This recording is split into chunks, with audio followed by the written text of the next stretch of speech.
Hello and welcome to Hope Tushant Yadav and welcome to this very popular series called Predicting the Unpredictable. उसको predict कर रहे हैं जो खुद में ही अनप्रिडिक्टेबल है, पर जैसे impossible itself says I am possible, उसी तरह से ये अनप्रिडिक्टेबिलिटी के गेम को भी हम प्रिडिक्टेबिलिटी में चेंज कर देंगे to an extent.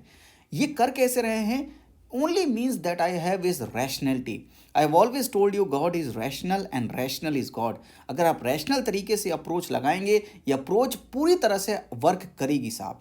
Trust me, ये वर्क करती है. ये मैं काम कैसे कर रहा हूँ? मैं सिर्फ वही कर रहा हूँ जो आप करते हैं. मैं प्रीवियस ईयर क्वेश्चंस को ही एनालाइज कर रहा हूँ और उनको रियल लाइफ में इंप्लीमेंट करके देख रहा हूँ कि कौन से टॉपिक्स इंपॉर्टेंट हो सकते हैं.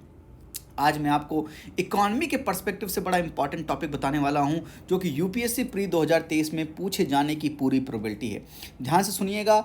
और इसमें कितनी डिफ़िकल्टी लेवल पर पूछ सकता है, ये डिफ़िकल्टी लेवल भी हम बता सकते हैं. बिल्कुल दोस्तों, हम बता सकते हैं ये बात कि यूपीएससी अब कितना डिफ़िकल्ट करके इस लेवल तक जाकर सवाल पूछेगा. ये कैसे बताएंगे? कोई जादू नहीं है मेरे पास. These UPSC previous year questions, they are the window to the UPSC question maker. आप समझ सकते हैं कि कितने लेवल तक वो सवाल बना चुका है, कितने लेवल तक उसके बनाने की प्रोबेबिलिटी है, किस लेवल तक वो जा सकता है. Let me tell you today bye an example. मैं इकोनॉमी का आपको इंपॉर्टेंट टॉपिक तो बताऊंगा, साथ में ये भी बताऊंगा कि कौन सी डिफिकल्टी लेवल तक जा सकता है. उस पर मैंने क्वेश्चन फ्रेम किए हैं, वो क्वेश्चन भी मैं आपको बताऊंगा और आप अंत तक वीडियो देखिएगा. वो क्वेश्चन अटेम्प्ट कीजिए, आपको अपनी लेवल ऑफ प्रिपरेशन पता चलेगी कि आप किस लेवल पर हैं. So without any further delay, those important economic topics are supply, money supply, money multiplier. These are very important topic. Why? I will tell you the rationale also. और अभी इस करंट कॉन्टेक्स्ट में इतना important क्यों है? Inflation की वजह से. इन्फ्लेशन और मनी सप्लाई का क्या रिलेशन है? कमेंट बॉक्स में बताइएगा ज़रूर. इन्फ्लेशन पूरे वर्ल्ड की इकोनॉमीज 2022 के ईयर में बहुत ढेर सारा उन्होंने इन्फ्लेशन देखा, जिसकी वजह से वर्ल्ड की many economies, large economies also, advance economies also, उन्होंने contractionary monetary policy, contractionary fiscal policy को फॉलो किया. अगर आपने इकोनॉमिक सर्वे का चैप्टर नंबर 1 का हमारा एनालिसिस नहीं देखा तो फिर क्या देखा जीवन में? उसको देखिए, तब आपको समझ में आएगा कि देश में चल क्या रहा है, विश्व में क्या चल रहा है और हम किस पाथ पर जाने वाले हैं. आपको एक होलिस्टिक अंडरस्टैंडिंग मिलेगी. किसी ने आज तक आपको बजट और इकोनॉमिक सर्वे इंटीग्रेट करके नहीं पढ़ाया होगा. ये मैं पहली बार अटेम्प्ट कर रहा हूँ आपको इंटीग्रेट करके चीज़ें समझाने की. आप समझिए, आपको बहुत मज़ा आएगा. ऐसी क्वालिटी का कोई कंपैरिजन नहीं है. आप जब देख लेंगे तब आपको समझ में आएगा कि मैं क्या क्वालिटी इंश्योर करने की कोशिश कर रहा हूँ. मनी सप्लाई बड़ा इंपॉर्टेंट टॉपिक है. क्यों?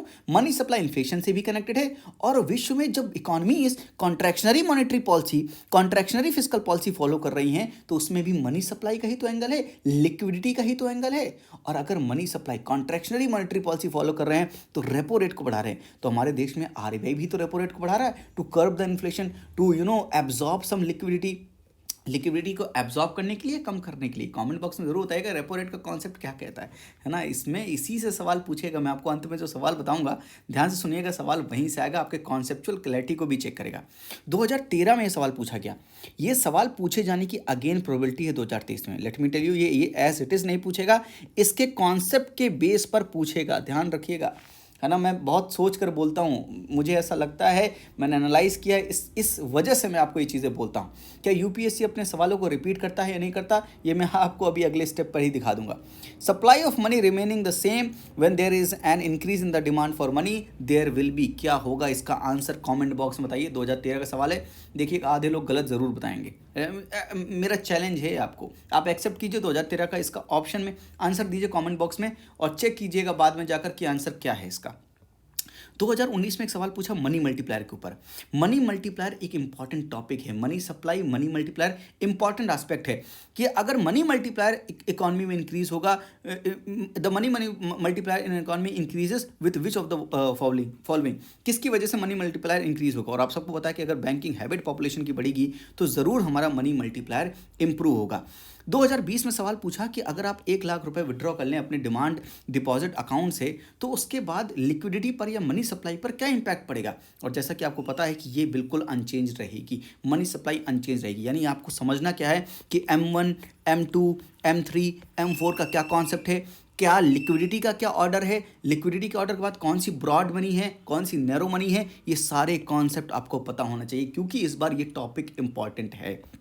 और 2021 में सवाल पूछा था, सेम क्वेश्चन रिपीट किया। क्या यूपीएससी अपने आप को रिपीट करता है?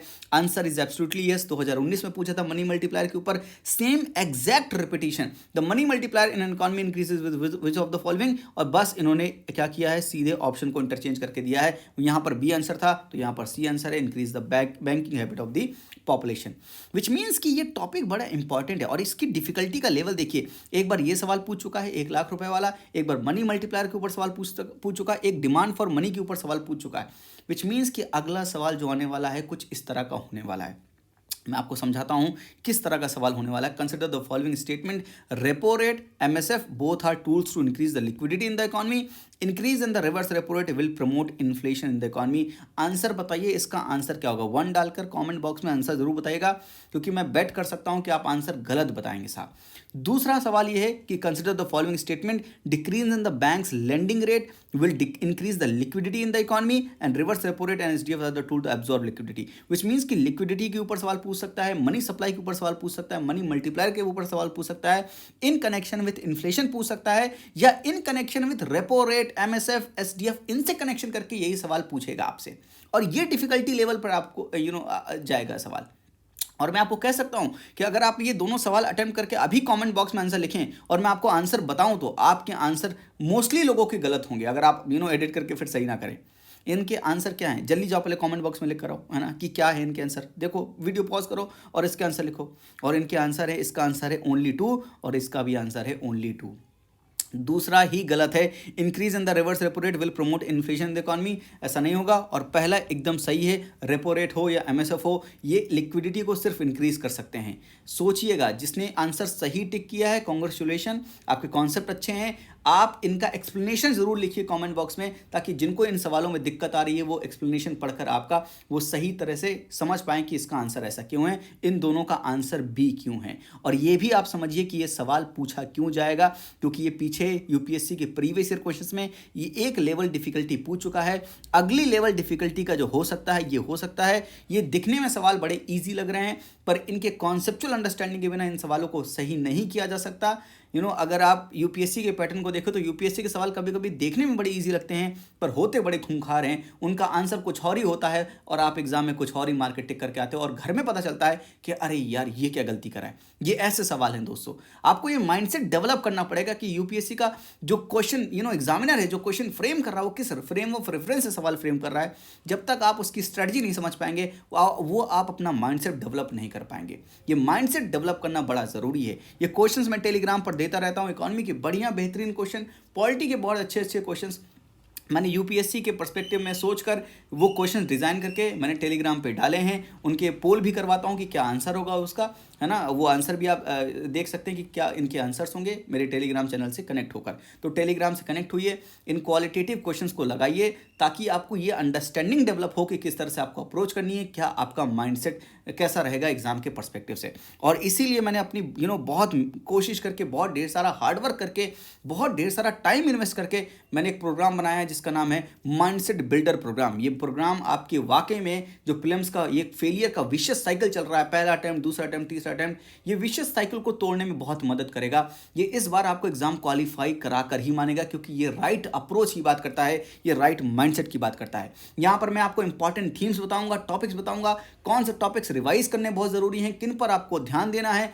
क्या आपकी रिवीजन स्ट्रेटजी रहेगी, क्या आपकी मॉक स्ट्रेटजी रहेगी, सीसेट की क्या स्ट्रेटजी रहेगी, और साथ में आपको प्रीवियस ईयर क्वेश्चन करते समय वो कौन से 21 ब्रह्मास्त्र हैं जिनको आप लगाएंगे तो आपके आंसर्स मोस्टली सही आएंगे और आप 120 प्लस की कैटेगरी में पहुंच जाओगे। आप सेफली इस प्रीलिम्स को आराम से पार कर पाओगे। Trust me on this thing. ये मैंने बहुत मेहनत करके ये माइंडसेट बिल्डर प्रोग्राम बनाया है, इसका लाभ ज़रूर लें। पिछली बार प्रीलिम्स में मैं ये नहीं कर पाया था बिकॉज ऑफ मेरे पास वो टूल्स नहीं थे, लेकिन इस बार मैंने लॉन्च किया है विद द फेथ कि मैं आपकी बहुत हेल्प कर पाऊंगा। एंड ट्रस्ट मी, जिन्होंने अभी तक ये कोर्स लिया है और ये वो कोर्स वो अपना फीडबैक भी मुझे टेलीग्राम पर दे रहे हैं, जिसको मैं पोस्ट भी करता हूँ अपने टेलीग्राम चैनल पर। आप फीडबैक भी चेक कर सकते हैं, या आप किसी भी एस्पिरेंट से पूछ सकते हैं जिन्होंने ये कोर्स लिया है कि इस कोर्स की क्वालिटी क्या है। ये A1 क्वालिटी का कोर्स है। आप इस कोर्स को बाय करेंगे, आपकी स्टडी में, आपके माइंडसेट में चार चांद लग जाएंगे। आपको समझ आएगा कि आप कर क्या रहे थे और करना क्या चाहिए था। अगर आपको कोर्स में इनरोल होना है तो बिल्कुल लिंक डिस्क्रिप्शन में है, या आप मेरी वेबसाइट www.hopetoshan.com पर भी जा सकते हैं। आज का मेरा मोटिव ये था कि मैं आपको ये बताऊं कि इकोनॉमी के पर्सपेक्टिव से क्या टॉपिक इंपॉर्टेंट है। Money supply, money multiplier, M1, M2, M3, M4, liquidity का ऑर्डर हो या ब्रॉड का ऑर्डर हो, साथ में इन्फ्लेशन से क्या कनेक्शन है, और रेपो रेट, SDF और ये जो टूल्स हैं MSF, इनसे इनका क्या कनेक्शन है, क्वांटिटेटिव टूल से क्या कनेक्शन है, RBI की मॉनेटरी पॉलिसी क्या होती है। ये सारे टॉपिक बड़े एग्जाम के पर्सपेक्टिव से इस बार इंपॉर्टेंट है। आप एक्सपेक्ट कर सकते हैं कि ये सवाल पूछे जाएंगे और थोड़ी डिफिकल्टी लेवल बढ़ाकर पूछे जाएंगे, और ये भी समझिएगा कि वो देखने में ईजी लगेंगे, बट विदाउट कॉन्सेप्चुअल क्लैरिटी आप ये सवाल कर नहीं पाओगे। आज के लिए इतना ही। थैंक यू, नमस्ते, जय हिंद।